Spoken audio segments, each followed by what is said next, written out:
It was the middle of winter, yet the faces of the men around Rangobart were covered in sheens of sweat. His body jerked as he slipped on an exposed root. He stumbled forward and a hand shot out to steady him. "Thank you, my la." Lady Saradnik pressed a gauntleted finger to her lips. Rangobart nodded his thanks as he brushed off a soiled knee. When he brought his hand up to wipe it off on a trooper's towel, he found a leech stuck to his palm.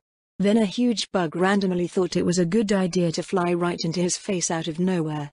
Just touching the thing made his face break out into an itchy rash. His eyes started to swell shut before he finally decided to reach into a belt pouch, pulling out his third antidote in as many hours. As a mage, he had the benefit of an Endure Elements spell that spared him from discomfort due to the strange weather of the blister, but it didn't save him from everything else. Wizards were not meant for jungles. Neither were nobles. Nor were most of the soldiers in the company, for that matter. The Imperial army trained, patrolled and fought in the vicinity of the cleared and developed lands of the Empire. At worst, they operated in the managed woodlands and fringes of the untamed wilds.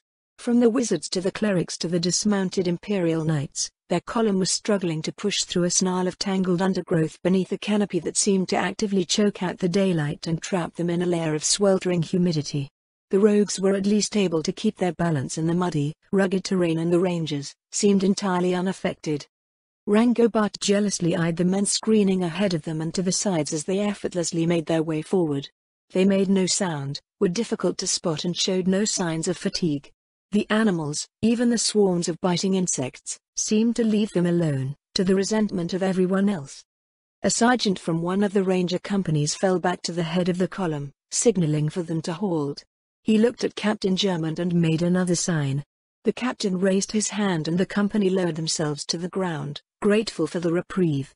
Once the sergeants gathered around Captain Germond, he looked over at Rangobart, tapping his earlobe with a finger. Silence. The sounds from the jungle abruptly cut off. Rangobart nodded once at Captain Germond, then did his best to ignore a meter-long centipede crawling by.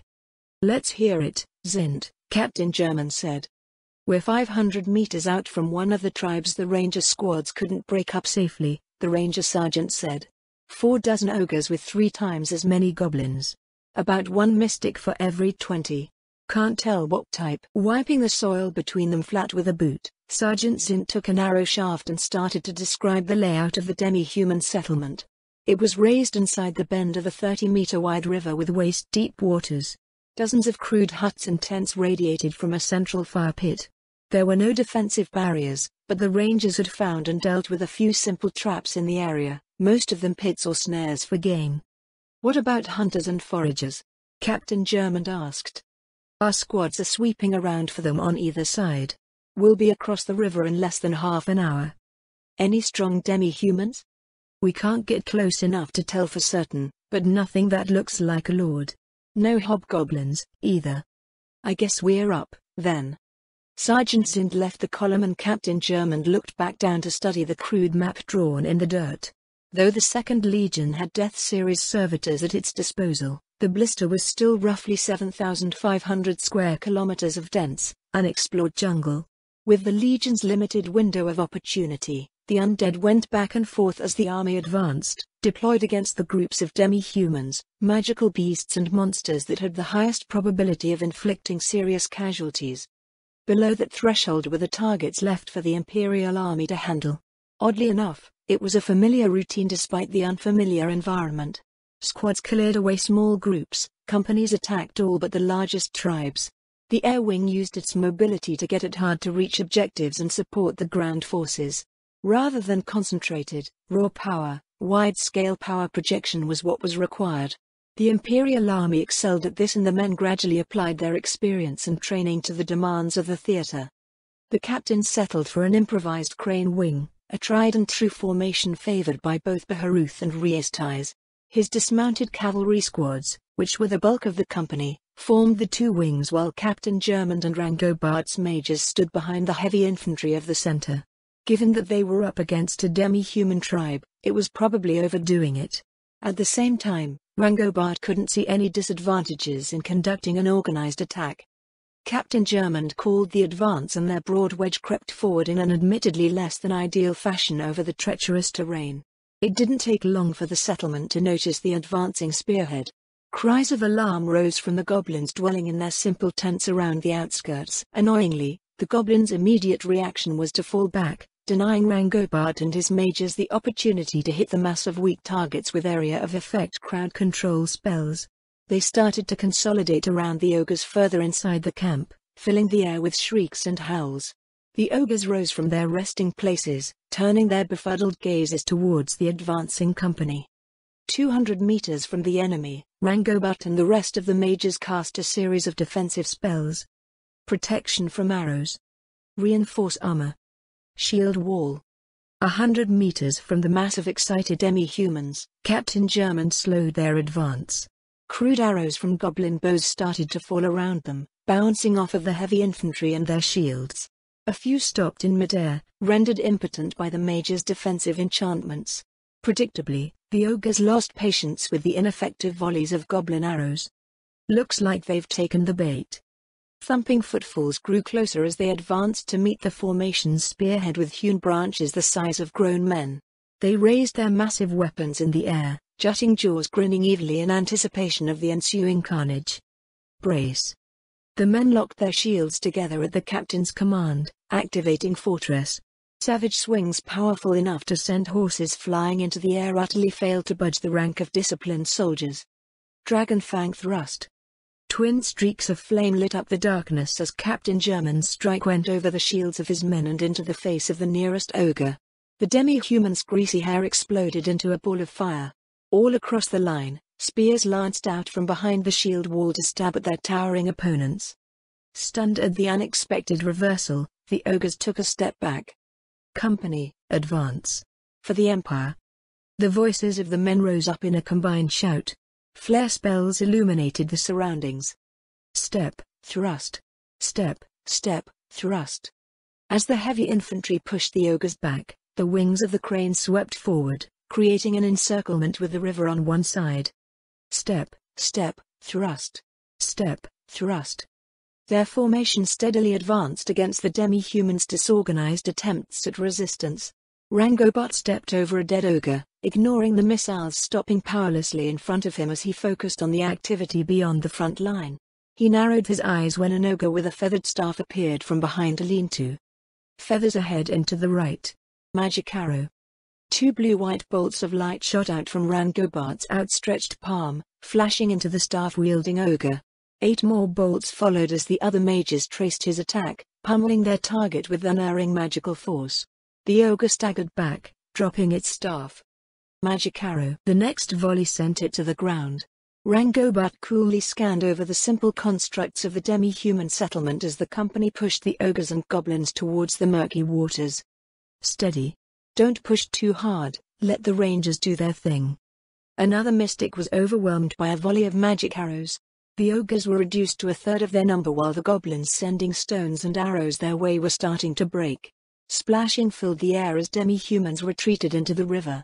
They were easy targets for the 2 ranger squads hidden on the opposite bank. 5 minutes later, Rangobart stood in the midst of the trampled settlement, looking out blankly over the surroundings. Fish those corpses out of the water.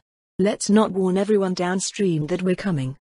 Captain German walked over, helmet under one arm. He clapped Rangobart on the shoulder. Not bad for your first real fight. Thank you, sir. Rangobart's gaze followed the captain as he walked off to speak to the rest of his men. The clerics were tending to what looked like a handful of cuts and bruises. The most grievous injury that Rangobart noticed was a broken arm. Contrary to Captain German's broad smile shared by the infantry that he interacted with, Rangobart felt no sense of triumph or accomplishment, just an unwinding sense of tension. They had fought and now they were done.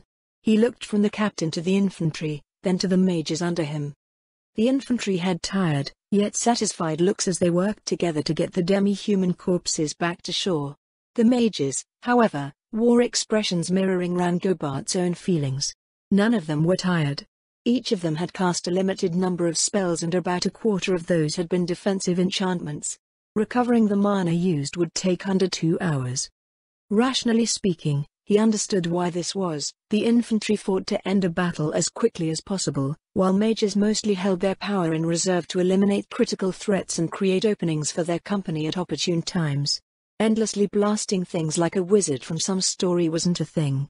The clerics were spellcasters trained to conserve mana under similar principles, but they were also frontline melee combatants who shared in the physical struggles of the fighting men. Lightly armored mages with about as much proficiency in martial combat as a shopkeeper had no business in the front ranks. Perhaps being treated as magical artillery was a problem, but it wasn't the only one. The logistics of being a mage in the military set them apart from everyone else both physically and psychologically. That's quite the days you're standing in. Rangobart started at the sound of Lady Zaradnik's voice. Somehow, he had forgotten she was there, or had she concealed herself for the entire fight?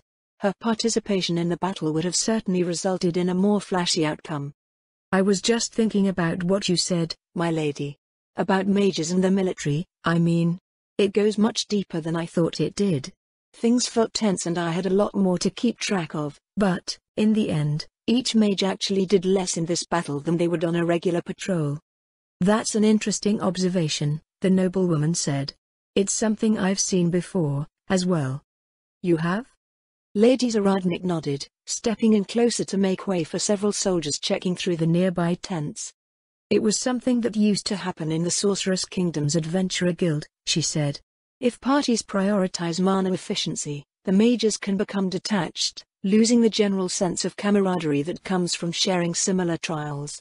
The guild's training regimen has since then been refined to the point where all members of a party are pushed to their limits or close to it, but this is obviously undesirable for a professional army. The mention of the Adventurer Guild felt strangely out of place, but it did appear that Lady Zaradnik was familiar with what he was speaking of. I've been on dozens of patrols, but I never thought much about the fact that I was either casting spells or just waiting to cast spells. This fight really drives things home, though. It feels like I'm watching everyone else from the other side of a window. It didn't even feel right to try and include himself. The visceral feeling of accomplishment, the fact that he had earned what they had wasn't there. For it to happen, a mage had to be pushed into the same degree of exertion. This would also mean that they would be embroiled in a battle that would cost their company dearly. As the Baroness had noted, no one wanted that. Reburbad, Harlow called out. Over here. He looked to his right. The sergeant was waving him over from 24 meters away. Several of the sergeants, plus Captain Germond, were standing over a crude tarp. Find something? Rangobart asked. More than something, Harlow stepped aside to make room. This is going to be crazy. Was it a magic item? A legendary treasure thought long lost to time? He knelt over an assortment of objects. A man nearby held a torch over them. There were several strange-looking things that might have been magic items, but Rangobart's eye was drawn to a group of glittering nuggets. He held one up for inspection. Platinum, a veteran rogue, Stinv, kneeling across from him grinned. Gold and mithril, too. And that's not all. Stinv reached out to grab a fistful of colored stones from a pile. They played over his palm, falling back to the top as he ran them off of his fingers. Emeralds, diamonds, sapphires, rubies, might be that we can pave a street with them by the time we're done in here. Did you know about this, Captain? Rangobart asked. The settlements nearer to the edge of the blister had a few things here and there, Captain Germond answered. But it wasn't anything out of the ordinary for a tribe that's been around for gods knows how long. Rangobart rose to his feet. He glanced at each of the men around the tarp, then shared a troubled look with Captain Germond. Nobles were accustomed to handling a certain degree of wealth, but, to the rank-and-file common soldier, this discovery was the stuff of dreams. Imagine what the tribe's deeper in'll have, someone said. Imagine what the dragon'll have, another soldier chimed in. Let's not get ahead of ourselves, Captain Germond told them. Reburbad, do you know the procedures for this? Yes, sir, he nodded. Good. Secure our findings and book them when we get back to camp. The rest of you, see to your men. The sergeants dispersed, leaving Rangobart and Captain Germond standing over the unexpected trove. The captain's fingers tapped rhythmically against his tassets as his gaze drifted over the demi-human camp. Is this going to be trouble, sir? I don't know, the captain sighed. The men are used to finding a few valuables once in a while, but the scale of this, it hasn't happened since the earliest days when people were digging up what the demon gods ruined. Rangobot frowned at Captain German's words. Command knows about this already? They had their suspicions and told the captains to watch out for it. But, you said there was nothing out of the ordinary so far. For the tribes around the edge of the blister, yeah, Captain German's voice was low. But Lady Zaradnik wiped out that big parade of demi-human lords delivering the tribute. So she told the general about what she found? More than that, the captain snorted. There was enough to buy half of Enns and she just handed everything over without twitching an eyebrow. As per procedure, she said. She even included a report. General Carbane snuck it out with the recovered tribute. Excited voices rose from different parts of the camp as the men discovered more hidden troves. Rangobot looked over his shoulder towards where Lady Zaradnik was observing the company's activities. His mind went back to what she had shared with the command staff at their first meeting. Whatever the result, it is what it is. Rather than a task to be completed, their campaign was feeling more and more like a test. Unbeknownst to nearly everyone, Lady Zaradnik was not merely a liaison officer, but a judge who had been quietly weighing their quality from the moment she had arrived. Erwith, the first of the hunters, has returned. Did they find the matriarch? The male shook his head. Nothing. Erwith tested the air as if she could confirm his report. Only the humidity of the steaming lake, the tribes nearby and the everyday smells of the jungle greeted her. It had been 3 days since the confused report of an attack against the procession delivering the humans' tribute. Erwith found it difficult to believe that a collection of the most powerful of the jungle's tribes could be defeated, but other things may have happened. The procession was composed of representatives of different tribes loosely held together by the notion that they were minions of the Viridian Dragonlord, but it meant little when it came to their loyalty to one another. There was no incentive to fight together and certainly no reason to die in the place of their rivals. If attacked by sufficiently powerful opponents, they might have simply scattered to save themselves or fight in the ways best suited to them. With the ruler of the jungle spurred to action, Erwith had little doubt that whatever the matter was would be quickly resolved. Lord Xerix was probably killed for this blunder, but the matriarch and the other tribal leaders should have survived. Presumably, they would collect more people from nearby to get things moving again, this time with the Dragonlord keeping a watchful eye over them. A delay seemed reasonable. The winter rains came and went with the turning of days, flooding many parts of the interior. Gathering new minions after the mishap probably added even more time to complete the delivery. As the days passed, however, there was no sign of their matriarch's return. Nor had they heard any news from the other tribes near the lake. Perhaps something more had happened and the Dragonlord had been infuriated to the point that she had killed every member of the procession. If that was the case, times would become chaotic for the next while as new lords rose and established dominance. Erwith supposed that she would be the new Null matriarch if this was true. She would need to see to the defense of their territories as the tribes tested old borders established under the leadership of powerful lords who were no more. What else did they notice? Fighting, the male replied. The tribes in the southeast are warring. That was nothing new and a sign that things were proceeding as normal. With the arrival of the humans' annual tribute, the competition rose between the Dragonlord's offspring. They sent the demi-human tribes under their rule against one another in an effort to prove their superiority over their siblings. This would supposedly please their mother and they would receive exotic rewards like gold coins and other treasures that came from the outside world. Keep watching for them, Erwith said. Our neighbors, as well. If Lord Xerix is gone, one of the other dragons is bound to take his place. Shortly after the male left with a few of his pack mates, another appeared out of the bushes. He loped over to the edge of Erwith's thatch hut. She narrowed her eyes at his approach. His scent marked him as one from the northern tribes, but why they would send a male to see her was a mystery. The male kept his head low. His ears lay flat and he cast his gaze downward. What is it? Erwith asked. Our tribes have come under attack. And? They have come under attack, by humans. Erwith rose to her full height. The much smaller male backed away cautiously. That's impossible, she said. We would have noticed if humans came through here. They came on the backs of flying magical beasts. The male replied, our villages were set ablaze by spells from the sky. Metal-clad warriors fell upon us as we fled from the inferno. Dozens of our camps have been raided. We beg of the lake tribes to grant us refuge in their territory." She peered down at the male, sensitive for any sign of treachery.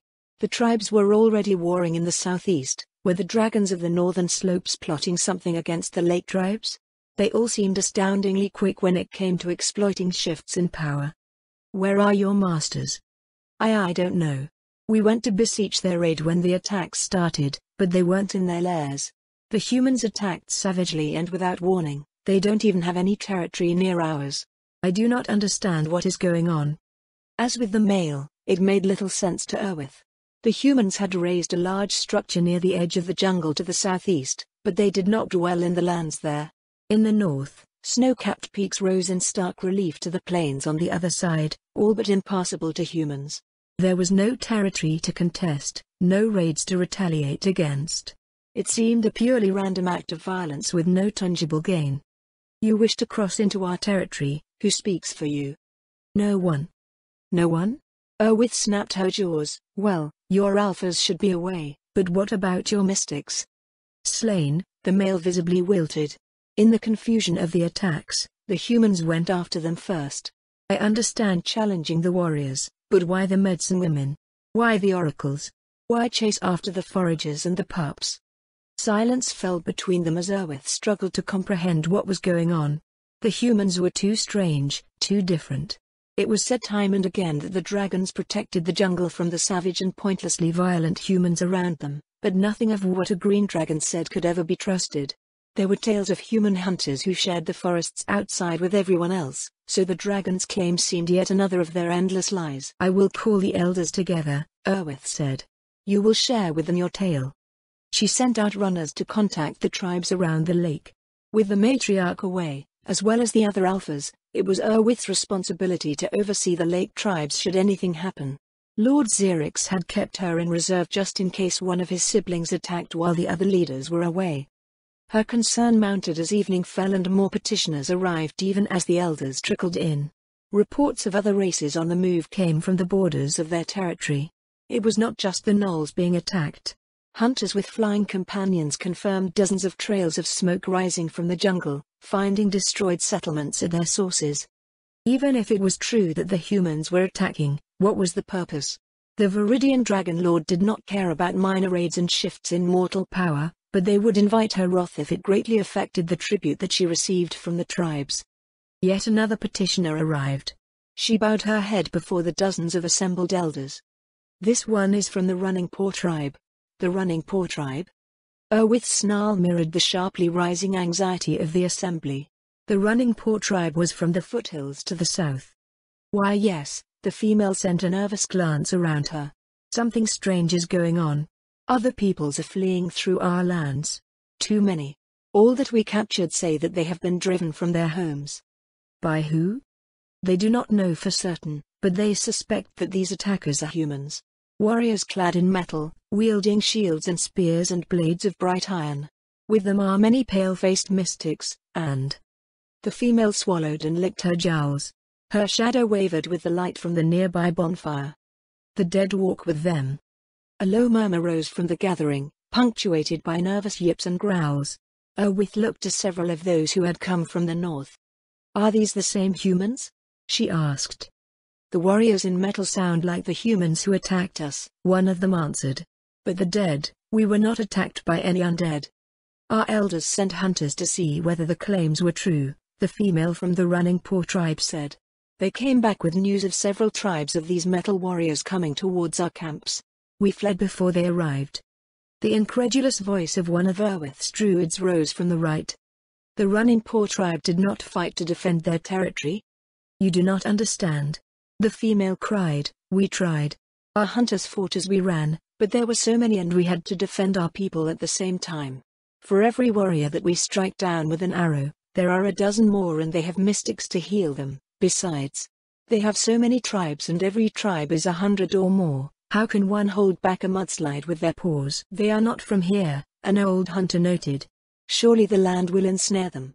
The beasts and monsters will consume them. These invaders may be many, but the land does not care. They will weaken and die." A sense of comfort calmed Erwith's growing agitation. The hunter spoke truly. By simply withdrawing, the jungle would take its toll on any outsiders unaccustomed to its dangers. This would be true, the female said, but for the undead. At first, we thought to gradually weaken them from the shadows, but the invaders have hunters as well. These hunters go after the weak and the helpless, marking them for the undead claim with their black blades. They are too strong to fight directly, and every one of us that falls rises as another undead. All we can do is flee. What do the dragons have to say about this? They are nowhere to be seen. We must call upon Her Eminence to destroy the invaders. Voices from agreement rose from the assembly. Erwith clutched her paws nervously. None of the other tribes that came to see them appeared aware of the attack on the Dragon Lord's tribute. Being the bearer of bad news twice in such a short time, maybe she could convince the troglodytes to pass the word again. You may enter our territory for now, Erwith told the gathered petitioners. But you must stay at the borders. Do not hunt or forage on our lands, or we will all be eating one another soon enough. With that, she ran off with 4 seasoned hunters, making her way along the muddy shore. It took an hour to reach the cliffs that loomed over the lake, where a huge troglodyte colony occupied the surface entrance of the Viridian Dragon Lord's lair. The main tunnel was halfway up the cliff, where we found several dozen of the reptilian demi-humans doing something. 2 were taking turns slapping one another with a fish. The others watched with intense looks of concentration. When she made her presence known, most of them scattered into the tunnel. A few of them ran off of the cliff in their panic. Erwith located a slightly larger than average troglodyte with a crimson frill, grabbing its tail as it tried to escape. She wrinkled her nose as an oily stench filled the air. "Stop that," she said. "I have a message for Her Eminence." It took a good half a minute for her words to finally sink in. The troglodyte lord nursed its tail as it stared up at her with wide, slitted eyes. "The jungle is being invaded by humans," Erwith told it. "Our tribes are being driven back." INV? Attacked. Humans. We need help. After repeating the simplified message 4 times, the troglodyte lord disappeared into the tunnel. Erwith looked out over the lake, but it had grown too dark to see any signs of the invasion in the distance. She watched the lake's surface for the Dragon Lord's appearance, but, after nearly an hour, nothing happened and the troglodyte lord returned. "Not home," it said. What? Not home? Was she in another lair? It was pointless to ask the troglodyte any questions, so Erwith simply nodded at it once and went back down the cliffside trail. "What do we do?" one of the hunters asked worriedly. "We need to find her," Erwith said. "Split up and check her other lairs. I must return home and see what can be done about these humans." She had a rough idea of what needed to be done, but she wasn't sure if it was possible. Upon her return to the lakeshore settlement, Erwith found many of the elders still gathered, discussing the news of the invasion. They looked towards her expectantly as she entered the light of the fire. "The Dragon Lord is not in her main lair," she told them. "I've sent hunters to check the others. What have we learned about these invaders?" "It is difficult to say," one of the elders said. "But who can it be but the humans from outside? According to some who have come from fighting them, the small metal warriors can be injured and slain. The undead are numerous but weak, only a few are overwhelmingly strong. What is their purpose here? This is not a place for humans. How is it that they are in league with the undead?" "We cannot tell," the elder shook her head. "The tribes are attacked and they must flee or perish. The actions of these invaders make little sense to us. All we know is that they rest at night and attack during the day. As for the undead, it is possible for magic to control them. If they are as powerful as claimed, however, it should be impossible. Almost everything seemed to be unknown, unfathomable or impossible. The humans that delivered the tribute usually did nothing but bring their wagons and leave. Those that sometimes came into contact with the tribes who dwelled on the outskirts were hunters who lived just as they did, hunting and trapping and foraging for their families. Land and food were plentiful, so there was no reason to quarrel with them." "How long until they reach our territory?" Erwith asked. "It is not certain. They do not move as we do.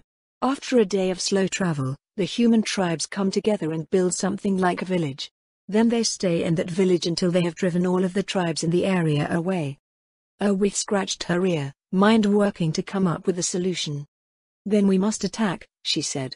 "We cannot allow them to go at their pace. If their tribes conduct their raids from these villages, it is also an opportunity for us to fight them one tribe at a time. Since they act like savages, we owe them no respect. They must be put down like crazed beasts. She tried putting as much confidence into her voice as possible, but reality looked grim. The humans' attack spoke of purposeful preparation while the tribes were scattered and had no time to prepare. They were accustomed to raids from other tribes, but never before had their jungle home been subjected to a massive invasion. No, that wasn't quite right. Many generations ago, great evil beings came and visited destruction upon the jungle. Much like these new invaders, they killed indiscriminately, nearly driving the tribes to extinction. What about the powerful undead? A druid asked. We will avoid them as best we can, Erwith answered. Kill what we can kill. If we kill enough of them, perhaps they will leave. Ready the tribes to move, we cannot give them targets to raid. Also, send runners out to the tribes of the other races. All must fight if we are to survive. Up ahead, Sergeant Zint said. It's weird. Weird? Captain Germond asked. You'll see. Rangobart frowned as the 5th Company made its way through an unfamiliar stretch of jungle that was at the same time indistinguishable from every other stretch of jungle they had seen. Unlike previous sorties, however, their target wasn't a demi-human settlement. Instead, they had been sent to search for the 13th Company, which had failed to return that afternoon. With it potentially being the first sign of real resistance in the blister, Commander Enns had sent out the first ready company on hand to investigate the matter, which happened to be them. They came in from the light combat of their morning assignment and returned right around after Captain Germond submitted his report. An unseen stream trickled through the undergrowth, adding to the sounds of their passage down a narrow animal trail. Eventually, they came into a clearing where the stream cascaded into a small pond half cradled by the roots of a colossal tree.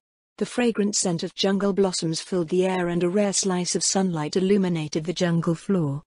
The light glinted off of polished steel plates, drawing Rangobart's attention to the weird scenery Sergeant Zint had mentioned. Around the clearing were the members of the 13th Company. A few of them stood around chatting with one another while others basked in the sunlight. A couple of men had their boots off and were bathing their feet in the warm waters of the pond. Okay. Their steps slowed as they entered the clearing. The men in the clearing offered their greetings as they joined them. Rangobart examined a few as he walked by. They didn't look distressed or concerned over what they were doing there. Captain Germond approached one of the other company's sergeants. Sergeant, where's your captain? He asked. The man wordlessly shrugged in response. Weird.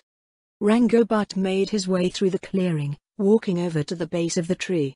After making it halfway around, he found the 13th Company's captain. He found a clear spot between the thorny vines draped over the exposed surface of a nearby root. Then he stared down at the body, which was lying face down in the dirt. Still clad in his armor, there wasn't much left of the captain inside. The skin of his neck had shriveled, hanging loose around his spine. Nearby were several robed men and a dozen clerics, strewn about in a similar condition.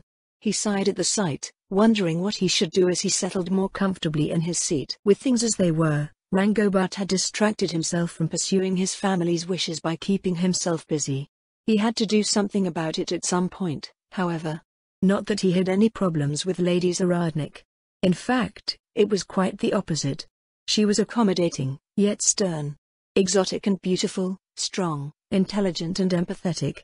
She was the fantastic embodiment of an impossible ideal, and Rangobart was certain that most would leap at the opportunity to become her consort. Except, it didn't feel right. Maybe the thinking of the martial nobles had influenced him far more than was healthy. He didn't want to simply pursue a relationship with the Baroness, he wanted to prove himself first. Stand on his own achievements. A half-year ago, he would have scoffed at the notion and mocked himself for his imprudence. Opportunities were to be seized, unclouded by frivolous sentiment. Back at the Imperial Magic Academy, he was highly eligible as far as noble signs went. Rangobart was from a well-to-do family with status and connections. He had a good academic record and had made solid inroads with many of the other students. In a world where men and women weighed relationships purely on merits and demerits, he conservatively counted himself amongst the top 5 in his year. Even if a woman absolutely despised him for some reason, she would most likely accept a match out of raw pragmatism and for the benefit of her house. While some might say that it was due to his efforts as a student, no amount of effort would have made up for not having the support of his family. His noble upbringing, his aristocratic and arcane education, his enrollment in the Imperial Magic Academy, his connections, looks and resources, were not solely his own. He was Rangobart of House Reburbad, emphasis on House Reburbad. He couldn't ever completely separate himself from what he owed to his family, but, at the same time, he still wanted something that was his. It was an extreme and arbitrary notion, but there it was. Reburbad. Captain Germond called out to him as he walked over. Rangobart didn't bother standing. "Captain. What are you?" His voice trailed off as he noticed the corpses. Around them, the thorny vines shifted, writhing against the surroundings before detaching themselves from the trunk, roots and forest floor. Something moved in the canopy. They looked up as a huge crimson blossom descended towards them. Several of the vines hovered lightly around Rangobart and Captain Germond. The blossom's petals opened before them, revealing a voluptuous woman with bright green skin and red hair formed out of small leaves. She drifted closer to the captain, lush lips turning up in an enticing smile. "Captain," the woman said in a sultry voice, then pointed at the ground, "Like this, Captain?" "Yes, ma'am," Captain Germond nodded. "They need help," the woman told them. "Can anyone help? Magic casters, perhaps?" The captain turned to call the other mages and the clerics. They wandered over, and the woman offered them a beatific look. More vines closed in around them. "Thank you, Captain," the woman said. Something shattered against the woman's shoulder, spilling its liquid contents over her. A moment later, her skin burst into flame. The woman's piercing shriek filled Rangobart's ears.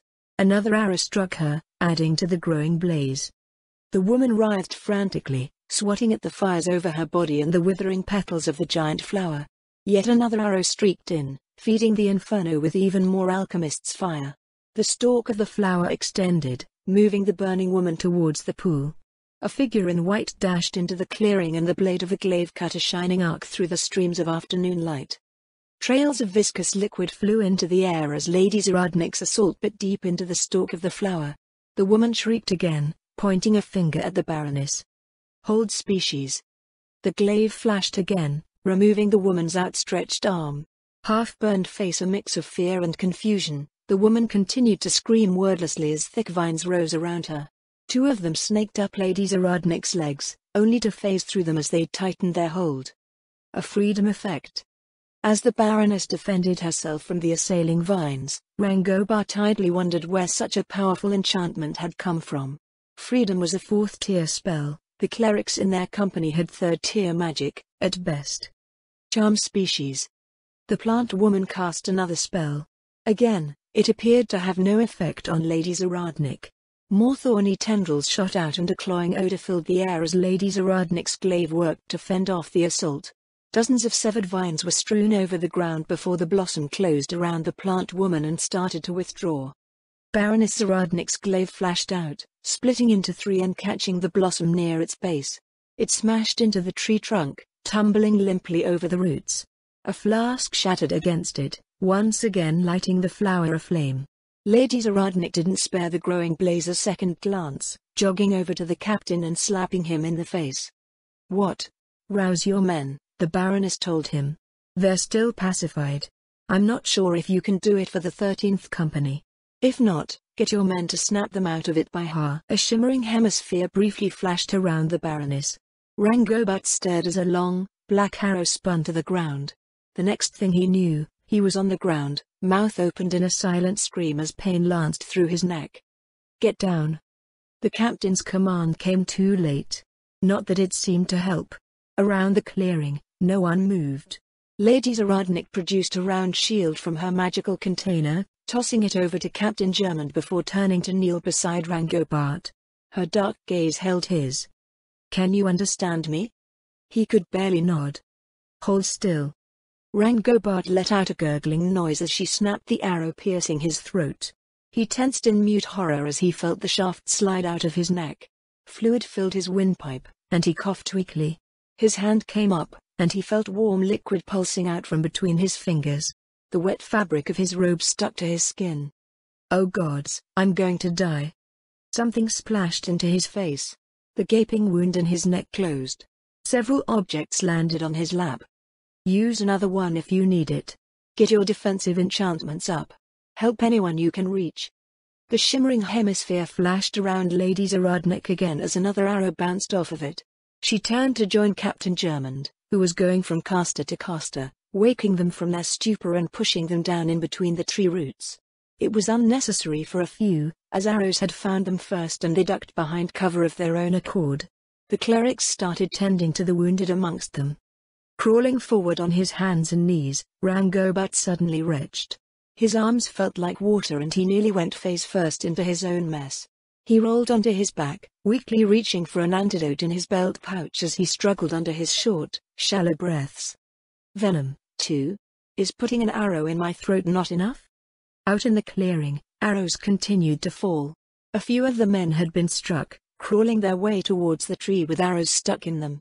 The rest remained blithely where they were as if waiting to be felled by their hidden assailants. What the hell is going on? An arrow hammered into the round shield held up by Captain Germond, stopping against his vambrace. We walked into an Allrauner's territory, Lady Zaradnik said. So did this other company. Hold on. A winged shadow crossed over the clearing. Rangobat froze, body seized by primal terror. He needed to hide. He had to survive. There was a space under the exposed root next to him. He clawed at the soil, trying to widen it enough to stick his head in. Not fast enough. Maybe he could force his way through. Brace your men, Captain. A woman's voice called out, Captain. The woman sighed. Snarls and yips drifted through the trees to the north, receding into the distance. Rangobat came to his senses a half-minute later. He spit dirt and bits of rotting debris out of his mouth. The hammering in his ears slowly receded as he pushed himself up on shaky arms. His legs wobbled as he tried to make sense of the chaos. A slap sounded in the air. Sergeant, Lady Zaradnik said, go and wake up your men. All right, Harlow replied in a shaky voice. We have casualties out here, the Baroness called out in his direction. Boots scraped over the ground as the clerics nearby moved on unsteady feet into a surreal scene. Soldiers struck down by arrows were littered all over the clearing. Many of them seemed to have dragged themselves over the ground while those less injured had scampered away to the nearest piece of cover. A few lay amidst pools of their own vomit and excrement. Groans of the wounded rose all around him. In contrast, the uninjured men remained where they were. They stood and continued to chat and lounge about. One man sitting at the pool worked on a strip of jerky, calmly looking at the man who had been killed right beside him. 3 arrows were buried in the corpse. A trickle of blood dripped steadily into the water. What strange hell is this? Officer Reburbad, Lady Zaradnik said. What did Division Headquarters say? I haven't contacted them yet, Rangobat replied. What do I even tell them? The 13th Company fell victim to an Allrauner, the Baroness told him. Then we did. Their blossoms emit a fragrance that can pacify those that breathe it in. The result is as you see, people go on as if nothing is amiss. No fear, no panic, no strong emotions. Seeing dead bodies and even watching people die holds no special significance. Cries of grief and frustration rose as more and more of the men were brought to their senses. Rangobat swallowed as bile pooled in the pit of his stomach. You weren't affected? He asked. It's not unresistible, Lady Zaradnik answered. That's why the Allrauner came down when you replied to Captain Germond. It saw him as something like a demi-human lord, which isn't wrong when it comes to the threat that he represents. If he broke out of it, he could have potentially used a command skill to snap the men out of the effect. Then she used a spell-like ability similar to a suggestion spell to have him gather all of the magic casters who also might have been able to do something about it. The Baroness looked pointedly at the corpses nearby. That's what happened to the 13th Company. She removed all of the threats and left the rest of the men standing around to consume at her leisure. Why would she do something so evil? I couldn't guess over whether she was good or evil, the Baroness said. You can't measure other races by human standards. An Allrauner is a predatory plant heteromorph. Any living thing that enters our territory is potential fertilizer. And we almost became fertilizer, too. They turned at Captain Germond's voice. Not that I'm unappreciative, he said. She got really close, though. I wasn't sure what the cause was until she came down from the canopy, Lady Zaradnik said. She was strong enough that I wasn't sure how the fight would play out, so I called my frost dragon and waited for as long as I could while she flew over to us. Getting ambushed by gnolls was a complete surprise, though. Rangobot shivered at the still fresh sensation of having an arrow through his neck. Then the embarrassing memory of trying to burrow under a tree root made him cringe. So that mass panic was dragon fear? Yes. Since everyone else was pacified, I thought it could be used against the Allrounder without making a mess of the company. I ended up not needing it for her, but it came in handy against that gnoll ambush. About that ambush, the captain said, "Do you think it was a coincidence or were the gnolls working together with the Allrounder?" "I can't imagine that the local demi-humans wouldn't know that there was an Allrounder in the area," Lady Zaradnik said, "but they should have come to her aid as soon as I attacked if they were cooperating with her.